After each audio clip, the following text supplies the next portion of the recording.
লোকসভা নির্বাচনে বিজেপি পরাজিত হওয়ার পর বিরোধীরা অনেকটাই আশাবাদী ছিল, এবার হয়তো বিজেপি গ্রাফ নিচের দিকে নামবে, দেশে মোদি ম্যাজিক ধীরে ধীরে ফিকে হবে। কিন্তু লোকসভা নির্বাচনে পিছিয়ে থেকেও বিজেপি যেভাবে হরিয়ানা পুনরুদ্ধার করেছিল, সেই একইভাবে মহারাষ্ট্রেও ল্যান্ডস্লাইড জয় পেল বিজেপি।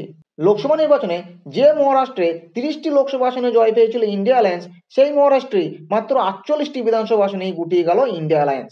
আর এনডিএ অ্যালায়েন্স দখল করলো 230টি বিধানসভা আসন। তো এই ভিডিওতে জানবো এনডিএ অ্যালায়েন্সের এরকম ল্যান্ডস্লাইড জয়ের মধ্যেও কোন কোন বিধানসভা আসন থেকে মুসলিম প্রার্থীরা জয়লাভ করলো।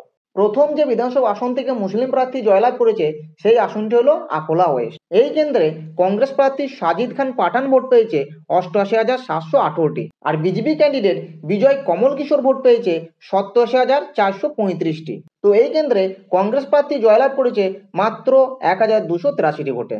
দ্বিতীয় যে বিধানসভা আসন থেকে মুসলিম প্রার্থী জয়লাভ করেছে সেই বিধানসভা আসনটি হলো অনুশক্তিনগর বিধানসভা আসন। এই কেন্দ্রে এনসিপি ক্যান্ডিডেট সানা মালিক ভোট পেয়েছে 49,341টি, আর এনসিপি শরদ পাওয়ার পার্টির ক্যান্ডিডেট ফাহাদ আহমেদ ভোট পেয়েছে 35,963টি। অর্থাৎ এই কেন্দ্রে সানা মালিক জয় পেয়েছে মাত্র 3,378টি ভোটে। তৃতীয় যে বিধানসভা আসন থেকে মুসলিম প্রার্থী জয়লাভ করেছে সেই বিধানসভা আসনটি হলো ভিওন্ডি ইস্ট বিধানসভা আসন। এই কেন্দ্রে Samajwadi Party candidate Rais Kasam Shaikh vote পেয়েছে 1,19,687টি, আর শিবসেনা ক্যান্ডিডেট সন্তোষ শেট্টি ভোট পেয়েছে 67,672টি। অর্থাৎ এই কেন্দ্রে সমাজবাদী পার্টি ক্যান্ডিডেট জয়লাভ করেছে 52,015টি ভোটে। চতুর্থ যে বিধানসভা আসন থেকে মুসলিম ক্যান্ডিডেট জয়লাভ করেছে সেই বিধানসভা আসনটি হলো কাগাল বিধানসভা আসন। এই কেন্দ্রে এনসিপি ক্যান্ডিডেট মুশরিফ হাসান ভোট পেয়েছে 1,35,269টি, আর এনসিপি শরদ পাওয়ার পার্টির ক্যান্ডিডেট ভোট পেয়েছে 1,33,688টি।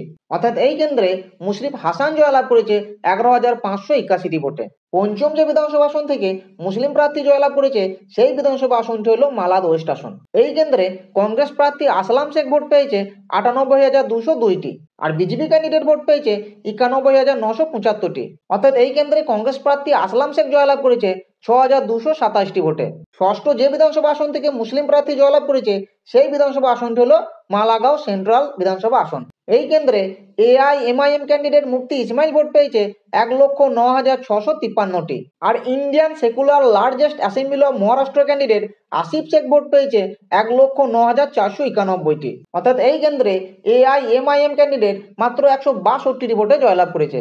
সপ্তম যে বিধানসভা আসন থেকে মুসলিম প্রার্থী জয়লাভ করেছে সেই বিধানসভা আসনটি হলো মানখুদ শিবাজীনগর বিধানসভা আসন। এই কেন্দ্রে Samajwadi Party candidate Abu Asim Azmi vote পেয়েছে 54,780টি, আর AIMIM candidate Atik Ahmed Khan vote পেয়েছে 42,027টি। অর্থাৎ এই কেন্দ্রে আবু আসিম আজমি 12,753টি ভোটে জয়লাভ করেছে। অষ্টম যে বিধানসভা আসন থেকে মুসলিম প্রার্থী জয়লাভ করেছে সেই বিধানসভা আসনটি হলো মুম্বাদেবী বিধানসভা আসন।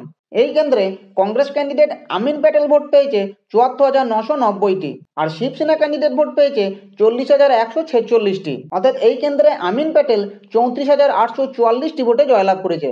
নবম যে বিধানসভা আসন থেকে মুসলিম প্রার্থী জয়লাভ করেছে সেই বিধানসভা আসনটি হলো শিলোদ বিধানসভা আসন। এই কেন্দ্রে শিবসেনা ক্যান্ডিডেট আব্দুল সাত্তার ভোট পেয়েছে 1,37,950টি, আর শিবসেনা বালাসাহেব ঠাকরে পার্টির ক্যান্ডিডেট ভোট পেয়েছে 1,35,540টি।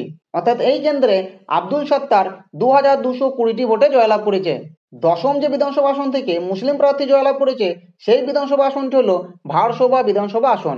এই কেন্দ্রে শিবসেনা বালাসাহেব ঠাকরে পার্টির ক্যান্ডিডেট হারুন খান ভোট পেয়েছে 65,396টি, আর বিজেপি ক্যান্ডিডেট ভোট পেয়েছে 63,796টি। অর্থাৎ এই কেন্দ্রে হারুন খান 1,600 ভোটে জয়লাভ করেছে। তো বন্ধুরা, ভিডিওটি যদি তোমাদের ভালো লেগে থাকে তাহলে তোমরা চ্যানেলটিকে সাবস্ক্রাইব করো, ভিডিওটি লাইক করো, এবং বিধানসভা ভোট সম্পর্কিত যে কোনো তথ্য জানার থাকলে তোমরা কমেন্ট করে জানাও।